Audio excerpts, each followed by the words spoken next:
तो आज की कहानी का जो हीरो है ना, उसका नाम है बंकू। और भाई बंकू आज बहुत ज्यादा गुस्से में है। मतलब खून खौल रहा है उसका। क्यों? क्योंकि उसे ऐसा लग रहा है कि पूरी की पूरी कायनात एक बहुत बड़ी इमरजेंसी के दौर से गुजर रही है। और इमरजेंसी वो भी कोई छोटी मोटी नहीं। वजह यह है कि बंकू को लगता है कि खुद भगवान खतरे में है। तो चलिए जरा समझते हैं कि बंकू की ये इमरजेंसी आखिर है क्या भला। जरा इस सिचुएशन की आयरनी को तो देखिए। एक तरफ वो शक्ति है जिसने बिग बैंग कर दिया, जिसने अरबों खरबों गैलेक्सीज बना दी। एक ऐसी शक्ति जो टाइम और स्पेस मतलब समय और स्थान से भी परे है। और दूसरी तरफ उसे बचाने कौन निकला है? हमारा बंकू, 5 फुट 7 इंच का एक आदमी जो पृथ्वी के एक छोटे से मोहल्ले में रहता है। और हाँ, बंकू अपनी तरफ से पूरी तरह से तैयार है। एकदम कमर कस ली है उसने, अपनी लाठी उठा ली है और उसे उसे पक्का यकीन है कि अगर आज उसने कुछ नहीं किया, अगर वो एक्शन में नहीं आया, तो वो जो परम शक्ति है ना, वो खत्म हो जाएगी। सोचिए जरा। अब बंकू का ये जो लॉजिक है ना, इसको समझने के लिए चलिए कुछ मिसालें देखते हैं। बड़ी मजेदार हैं। देखिए, बंकू का जो तर्क है वो कुछ ऐसा ही है। जैसे मान लीजिए एक मिट्टी का दिया है अपनी छोटी सी लौ के साथ, और वो अपनी उस नन्ही सी लौ को देखकर कह रहा है कि अरे नहीं, मुझे तो सूरज को बचाना होगा। अरे बंकू भाई, जरा सोचिए तो, सूरज को क्या आपके दिए की रोशनी की कोई जरूरत है? सच तो यह है कि अगर आपका यह दिया बुझ भी जाए ना, तो सूरज को शायद पता तक नहीं चलेगा, उसे एहसास तक नहीं होगा। चलिए एक और मिसाल लेते हैं। मान लीजिए कि वो जो बनाने वाला है वो एक अथाह समंदर की तरह है, विशाल, गहरा, अनंत। और बंकू बंकू बस पानी का एक छोटा सा बुलबुला है, जो बस एक पल के लिए ही तो है। और कमाल की बात देखिए, उस बुलबुले को ये लगता है कि अगर वो फट गया ना, तो पूरा का पूरा समंदर ही सूख जाएगा। बस यही तो है वो नार्सिसिज्म, वो आत्ममुग्धता। एक ऐसी सोच जो अपनी छोटी सी हस्ती को पूरी कायनात के बराबर समझने की भूल कर बैठती है। लेकिन सवाल यह है कि बंकू अपने इस मिशन की तैयारी करता कैसे है?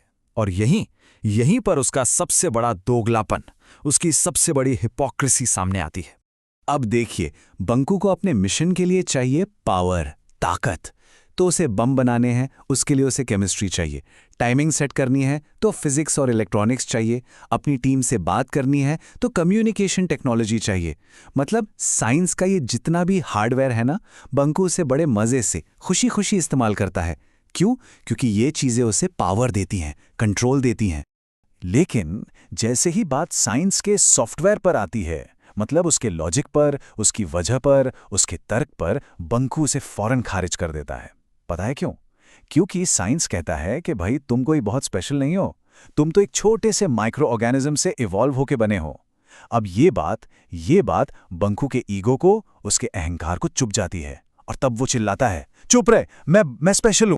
ये तो बिल्कुल वही बात हो गई कि आप बीमार पड़े, डॉक्टर के पास गए, उसकी दवा से ठीक भी हो गए, और ठीक होते ही आपने उसी डॉक्टर का गला घोंट दिया। बंकू का साइंस के साथ जो रिश्ता है ना, वो बिल्कुल ऐसा ही है। तो फिर सवाल ये उठता है कि आखिर बंकू को इतना डर लगता क्यों है? मतलब इस डर की जड़ क्या है? आखिर बंकू को डर है किस चीज का?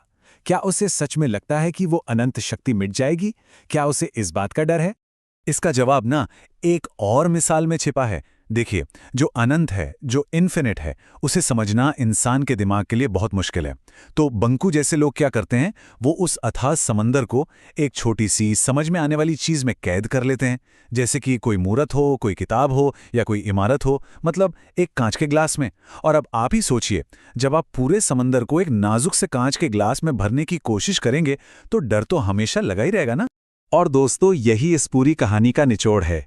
असल में डर समंदर के सूखने का है ही नहीं, डर तो उस कांच के ग्लास के टूटने का है। बंकू असल में भगवान को नहीं बचा रहा, वो तो भगवान के बारे में अपने बनाए हुए उस छोटे, नाजुक और तंग नजरिए को, उस गिलास को बचा रहा है। तो फिर आखिर में ये जो पूरी लड़ाई है बंकू की, ये है किस चीज के लिए? बंकू एक नार्सिसिस्ट है, एक आत्ममुग्ध रक्षक, एक ऐसा प्रोटेक्टर जो एक ऐसी शक्ति को बचाने के लिए लड़ रहा है, मर रहा है और मार भी रहा है, जिसे उसकी मदद की रत्ती भर भी जरूरत नहीं है, एक जर्रे के बराबर भी नहीं। तो समझिए, ये लड़ाई आस्था या फेथ की है ही नहीं, ये लड़ाई सिर्फ और सिर्फ अहंकार की है, ईगो की है। अगर बंकू की इस पूरी लड़ाई को एक लाइन में कहना हो ना, तो वो कुछ ऐसा है जैसे कोई छोटा बच्चा जमीन पर पैर पटक पटक कर जिद कर रहा हो और चिल्ला रहा हो, नहीं मेरा खिलौना ही सबसे अच्छा है। और इस सारे हंगामे के बीच वो ब्रह्मांड, वो यूनिवर्स, वो अपनी अनंत शांति में बस मुस्कुरा रहा है। शायद ठीक वैसे ही मुस्कुरा रहा है जैसे एक हाथी उस नन्ही सी चींटी को देखकर मुस्कुराता है जो उसे रास्ता दिखाने की जिद पर अड़ी हो।